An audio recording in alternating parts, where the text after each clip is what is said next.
Okay, in Game 6, we have Marquis de Lafayette versus the 13th seed Benedict Arnold. This might just be the blowout of the tournament. Marquis' loyalty and opportunistic history flourished in this matchup on one of America's most disliked individuals. With his loyalty issues, no amount of effort could outlast Lafayette. Okay, so we have Marquis gets into the quarterfinals. Game 9. No. This is Game 7. Paul Revere versus Patrick Henry. Paul Revere did not make it very deep into the Revolution, but was a hero for it in very large part, earning the U.S. its first win. Patrick had influence, but never received a rank high enough to be a true hero. Paul Revere took this one because of his heroics and courage. Okay, now we have Game 8. We have Thomas Jefferson versus the spy, Abraham Little. Thomas Jefferson helped the U.S. to gain independence and help it prosper, with Abraham's record showing no amount of heroics. Thomas Jefferson took this one by a landslide. Game 9.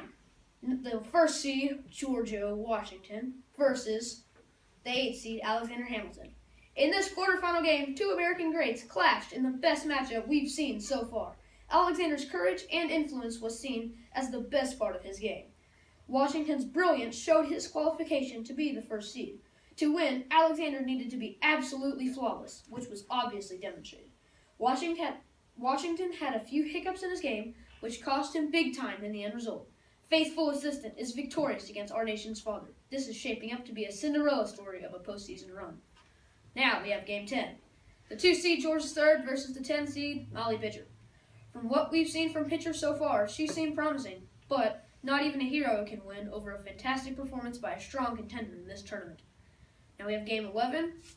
This is our last quarterfinal game. The 3rd seed Andrew Jackson versus the 6th Thomas Jefferson.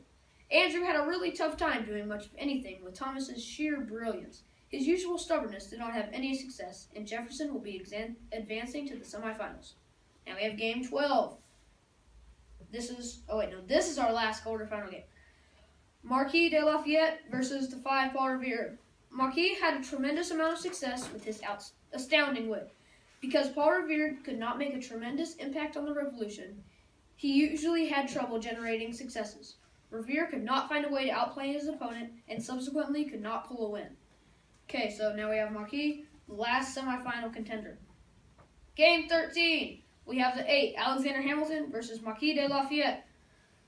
Marquis had his worst game of the tournament tonight. He could not outsmart the brilliant military leader and politician known as Alexander Hamilton. On the other hand, Hamilton had no problem with his ability to influence and create success. He has earned himself a championship berth. Now we have Game 14, a 2, George III, and a 6, Thomas Jefferson. Thomas really deserved this upset over what many would consider the strongest contender in this tournament. He outplayed the king in every aspect. The king, just like in the Revolution, could not contain Jefferson's brilliance, leadership, or bravery. Thomas used George's inabilities to blow this one out. He has earned himself an amazing championship berth. Now, are we ready for the championship? Very unlikely 2 contenders. We have the 8, Alexander Hamilton, versus the 6, Thomas Jefferson. This championship game was an absolute thriller. Both sides had great performances.